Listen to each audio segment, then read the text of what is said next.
Les extensions exceptionnelles de compétences du pouvoir exécutif en droit public français contemporain. On peut dire que, dès le départ, les cartes sont données. Les cartes sont distribuées. On voit que l'intitulé ici revêt une particulière complexité. Je ne reviendrai pas ici sur l'expression en droit public français contemporain. C'est pas du tout l'enjeu. C'est pas du tout l'enjeu de savoir si finalement par contemporain, est-ce qu'il y a une délimitation plus ou moins précise, est-ce qu'il faut qu'on remonte? Non, c'est aujourd'hui. C'est aujourd'hui, bien sûr. Et c'est en droit public entendu comme le droit public qui est au programme de l'ENM. Ça veut dire, bien sûr, les aspects de droit constitutionnel, principalement, les aspects de liberté publique, naturellement. On voit pas très bien ce qu'on pourrait raconter sur le rôle du juge administratif. Bon, sur l'aspect dualisme juridictionnel, etc. Donc, on peut dire que droit public, c'est pour dire dans le programme. Bon. Droit public contemporain, ça veut dire aujourd'hui. Alors maintenant, une fois qu'on a dit ça, il y a bien sûr cette expression, les extensions exceptionnelles de compétences du pouvoir exécutif. Bon. Alors, l'analyse de l'expression du pouvoir exécutif nous amène tout de suite à une première réflexion, c'est quoi le pouvoir exécutif? Est-ce qu'il faut envisager uniquement le pouvoir exécutif central? J'entends par là, bien sûr, le pouvoir exécutif se résumant autour de ces deux têtes, le bicéphalisme, le président de la République, le gouvernement avec à sa tête le Premier ministre.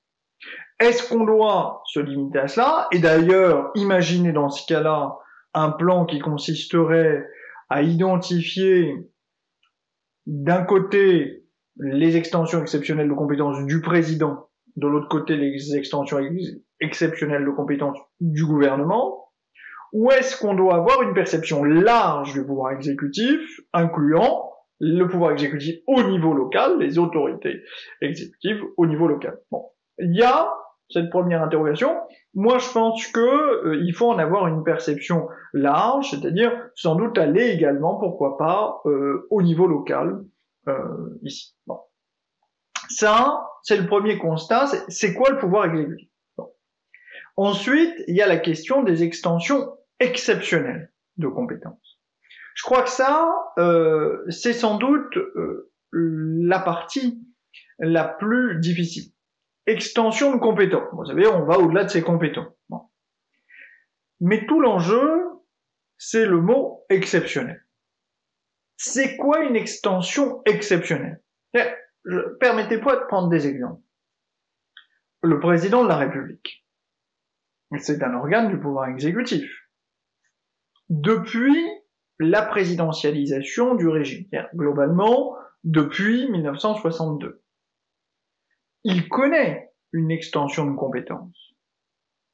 Cette extension de compétences, elle est liée au fait majoritaire, qui fait que il va grappiller, attirer à lui des compétences qui, normalement, sont dévolues au Premier ministre. La question alors qui se pose, c'est est-ce que cette extension de compétences, qui est censée faire figure d'exception, elle n'est pas prévue par les textes, elle n'est pas le principe, est-ce que cette extension de compétences entre dans le champ du sujet les extensions exceptionnelles de compétences du pouvoir exécutif en droit public français contemporain? Vous le voyez, dès le départ, il y a un problème sur le mot exceptionnel. Est-ce qu'exceptionnel, ça veut dire par exception à un principe, ou est-ce que exceptionnel, ça signifie en quelque sorte au regard de circonstances exceptionnelles, au regard de configurations exceptionnelles? Et là, je crois que il y avait un choix. Et je pense que face à ce choix dans l'interprétation, il faut bien sûr assumer ce choix. Assumer ce choix, c'est se dire, c'est vrai, je sais pas vraiment. Je sais pas vraiment ce qu'il faut dire. Mais à la fin, le sujet est donné en 2020. Donné en 2020, c'est-à-dire à un moment où on a quand même des circonstances exceptionnelles, le Covid, ou la Covid si on veut se conformer au diktat de l'Académie française, et on a cette circonstance exceptionnelle. On a l'invocation de la théorie des circonstances exceptionnelles par le Conseil d'État lui-même.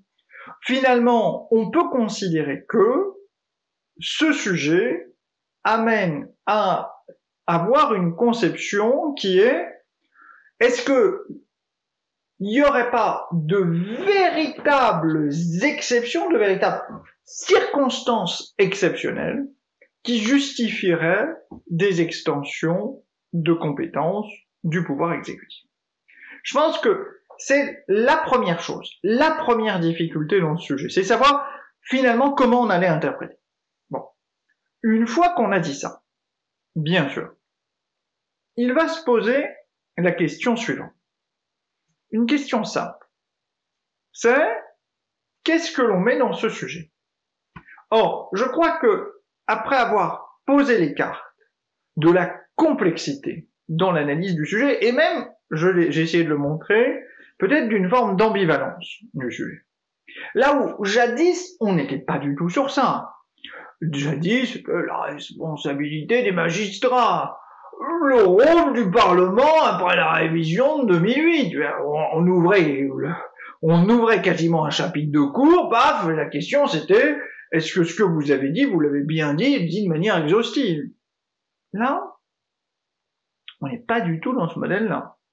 On est sur une complexité dans la compréhension.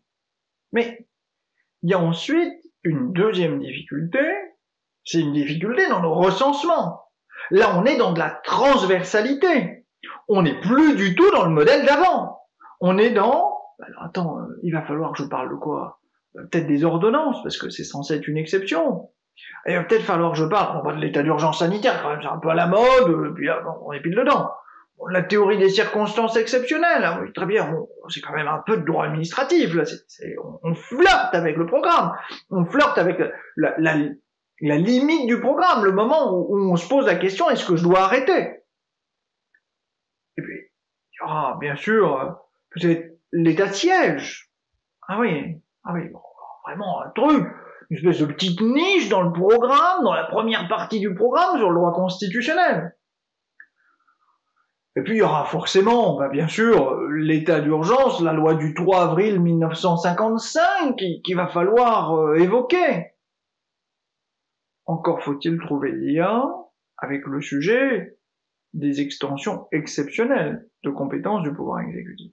Et puis, on va trouver derrière un autre élément, qui est sans doute, et là dans le cœur du droit constitutionnel, ça sera peut-être d'ailleurs la première chose qui nous viendra à l'esprit.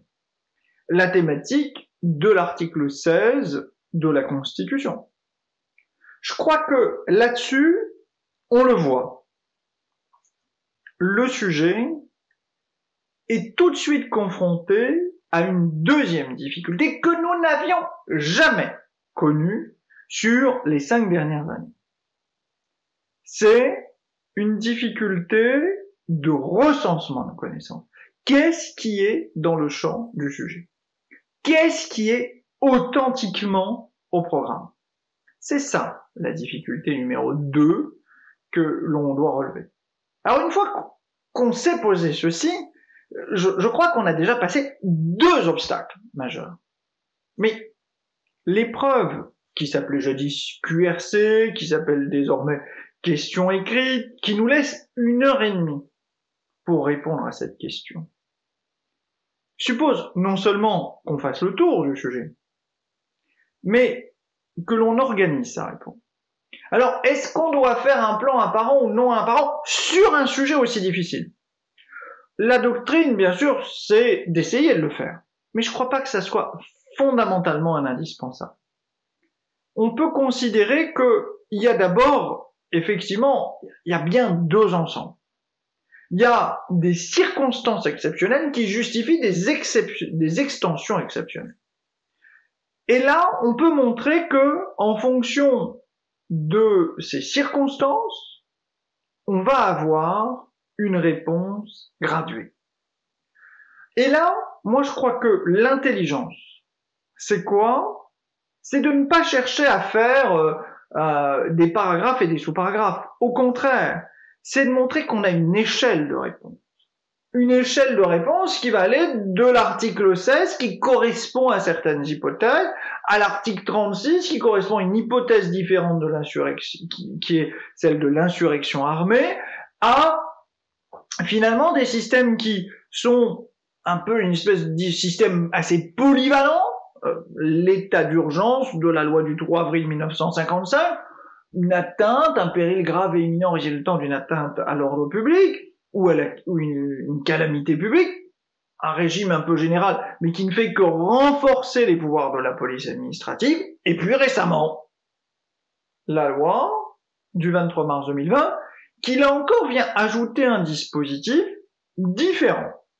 Et ce dispositif différent, c'est le dispositif de l'état d'urgence sanitaire, qui correspond à la catastrophe sanitaire par opposition à la simple crise sanitaire que le droit commun, le code de la santé publique définit et permet d'organiser, qui n'exige pas une extension de compétences.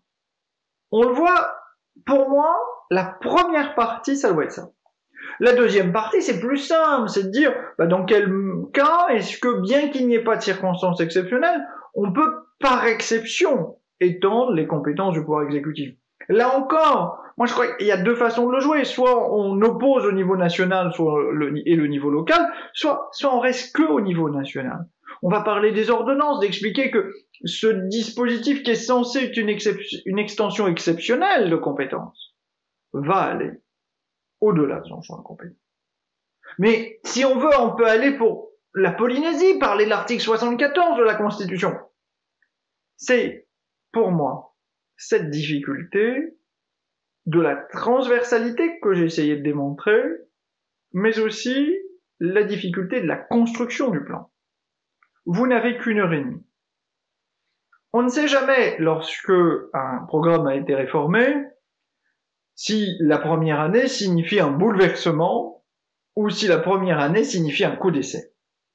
En tout état de cause, on peut dire que c'est bien la complexité, la transversalité et la difficulté à établir le plan qui caractérisaient ce sujet. Les sanctions de la méconnaissance de la norme constitutionnelle en droit public contemporain. Voilà l'une des questions qui était posée à l'occasion du concours de l'ENM en 2020.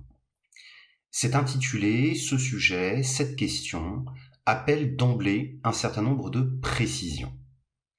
En effet, sa formulation nécessitait dès l'introduction, de la part des candidats, un effort pour définir et surtout délimiter les termes du sujet. Alors tout d'abord, nous parlons des sanctions. Et la première chose qu'il faut relever, c'est le pluriel. Il ne s'agit pas de la sanction, mais des sanctions. Cela suppose qu'ici, on ne se focalisera pas exclusivement sur la nécessité de la sanction, c'est-à-dire le respect de la Constitution en tant que norme suprême, mais bien que l'on insiste sur un certain nombre d'aspects techniques, c'est-à-dire les différents types de sanctions. Ensuite, il fallait se pencher sur la méconnaissance de la norme constitutionnelle. Sans plus de précision, cela veut dire que le sujet ne se réduit pas à l'inconstitutionnalité de la loi. Alors bien évidemment, l'inconstitutionnalité de la loi constituera l'essentiel du sujet, la partie la plus importante. Mais il était intéressant aussi de se pencher sur l'inconstitutionnalité des décrets. Et dans une moindre mesure, en revanche, l'inconstitutionnalité des traités. Alors pourquoi dans une moindre mesure ? Eh bien, le contrôle de constitutionnalité des traités, c'est un contrôle effectué par le Conseil constitutionnel et, attention, pas par le Conseil d'État. Tel est le sens de la jurisprudence Saran. Et le contrôle exercé par le Conseil constitutionnel, c'est un contrôle qui, en réalité, est dépourvu de sanctions. Puisque lorsque le traité est incompatible avec la Constitution, soit parce qu'il contient une stipulation contraire, une clause contraire à la Constitution, ou bien parce qu'il porte atteinte aux conditions essentielles d'exercice de la souveraineté, eh bien il n'y a en réalité pas de réelle sanction, puisque ici on va modifier la Constitution afin de permettre la ratification du traité. Donc il était possible d'en dire un mot, c'est l'article 54 de la Constitution, mais puisqu'il n'y a pas de véritable sanction, je pense que cet aspect du sujet devait être écarté ou en tout cas réduit à son plus simple appareil. Ensuite, nous parlons de droit public contemporain. Le droit public contemporain, ça n'appelle pas vraiment de réflexion. Mais bien évidemment, on comprend bien quel est le sens à donner à cette expression. Il fallait évidemment se focaliser sur les aspects actuels, c'est-à-dire contrôle a priori, bien sûr, mais évidemment contrôle de constitutionnalité a posteriori, QPC. Après tout, ce concours 2020 est quand même marqué par l'anniversaire des 10 ans de l'entrée en vigueur de la QPC. À partir de là, il était important aussi de montrer l'évolution du droit. Puisque le sujet porte sur le droit public contemporain, il était intéressant dans l'introduction d'expliquer quelques aspects historiques. Et effectivement, historiquement, il y a une sorte de contradiction entre la Constitution, norme suprême, et l'absence de contrôle. Comprenez par là qu'en l'absence de sanctions permettant d'assurer le respect de la Constitution, eh bien, il est possible de remettre en cause le caractère suprême de la norme constitutionnelle. Et effectivement, c'est ce qui, pendant une longue période en France, a prévalu. En effet, aux États-Unis, l'instauration du contrôle de constitutionnalité des lois a été très précoce. Il s'agit bien sûr de l'arrêt de la Cour suprême de 1803. Donc, dès le début du XIXe siècle, ce contrôle de constitutionnalité s'impose. Cette sanction de la méconnaissance de la norme constitutionnelle s'impose. En France, en revanche, le contrôle est beaucoup plus délicat à instaurer. Cela tient bien sûr à notre conception de la souveraineté et du rapport que nous avons avec la loi. Cette loi suprême, sacralisée, et qui, évidemment, est le point de départ de ce qu'on appelle le légicentrisme.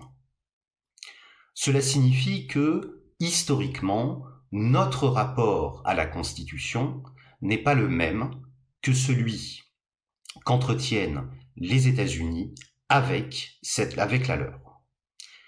Quelle est la différence ?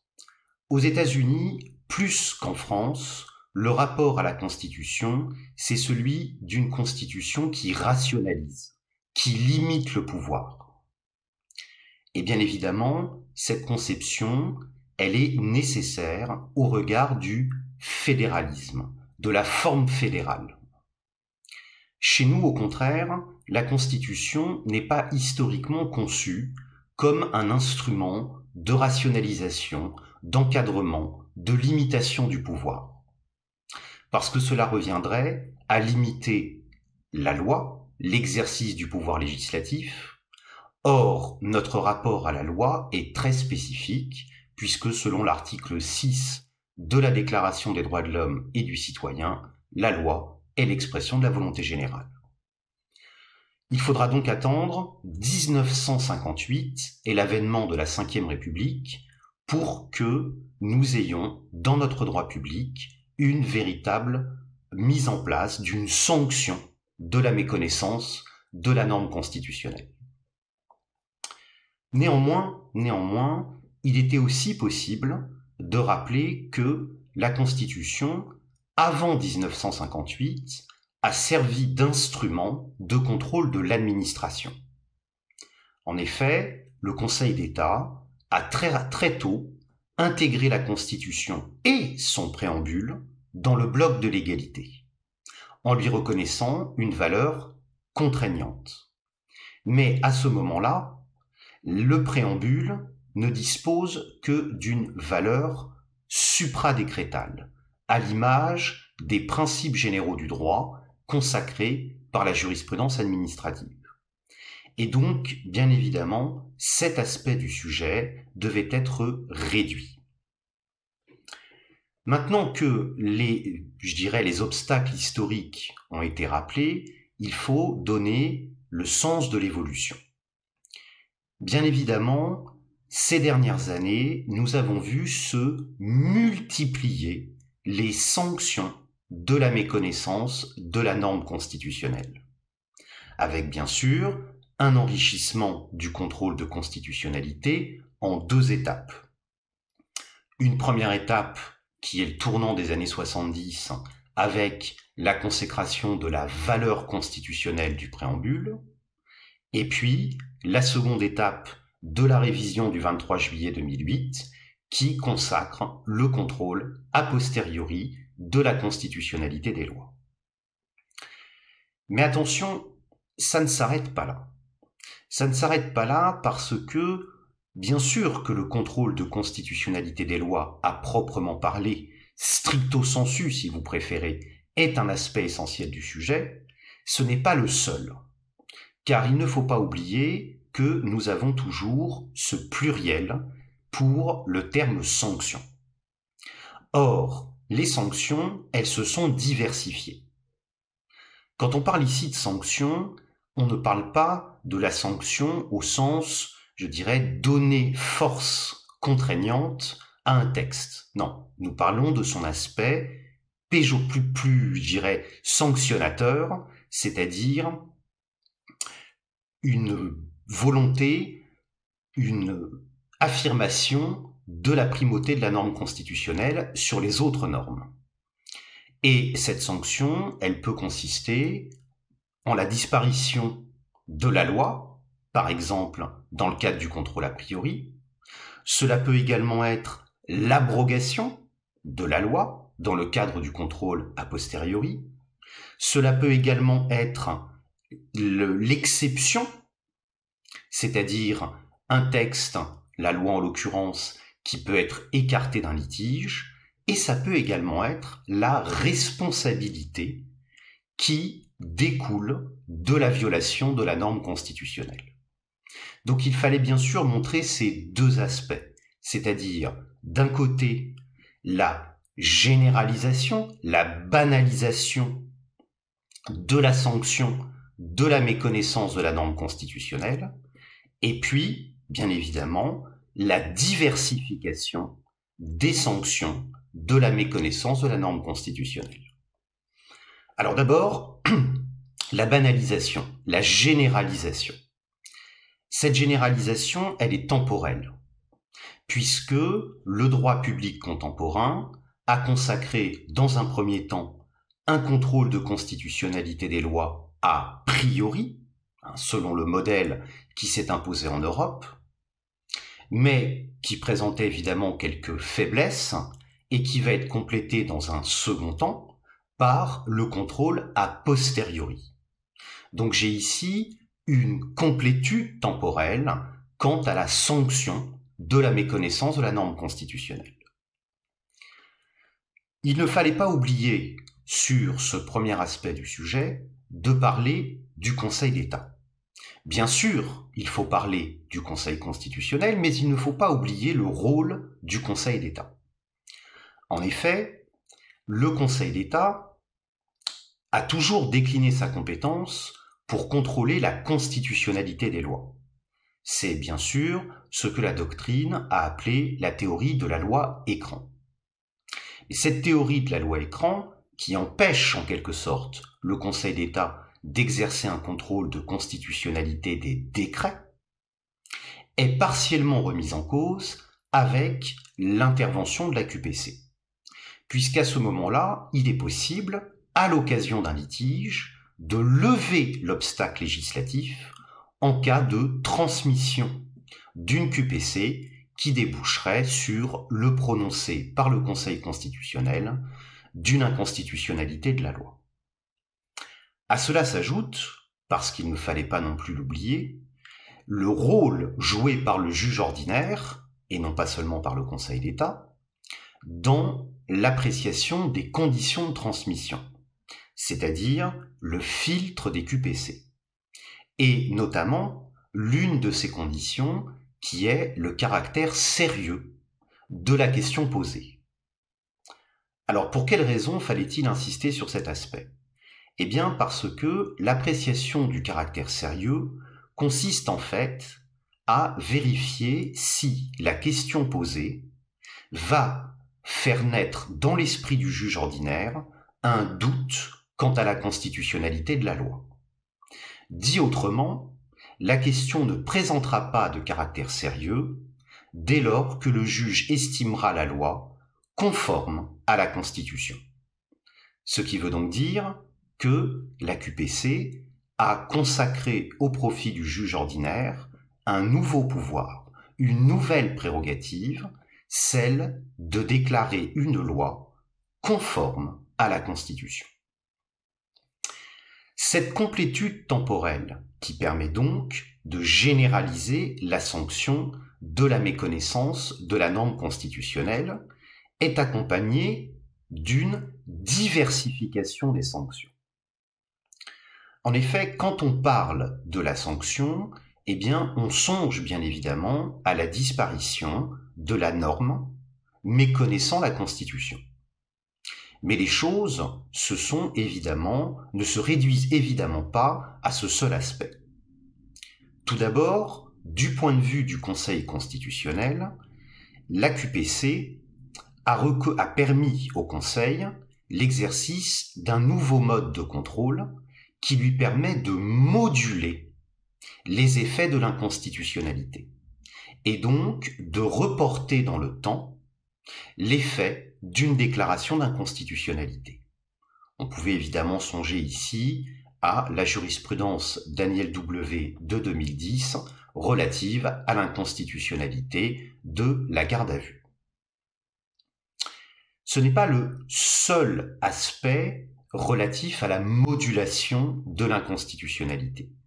Il y en a un qui est plus ancien et qui est la technique de la stricte réserve d'interprétation. La stricte réserve d'interprétation permet au Conseil constitutionnel de faire l'économie d'une déclaration d'inconstitutionnalité de la loi en lui imprimant une interprétation qui soit conforme à la Constitution.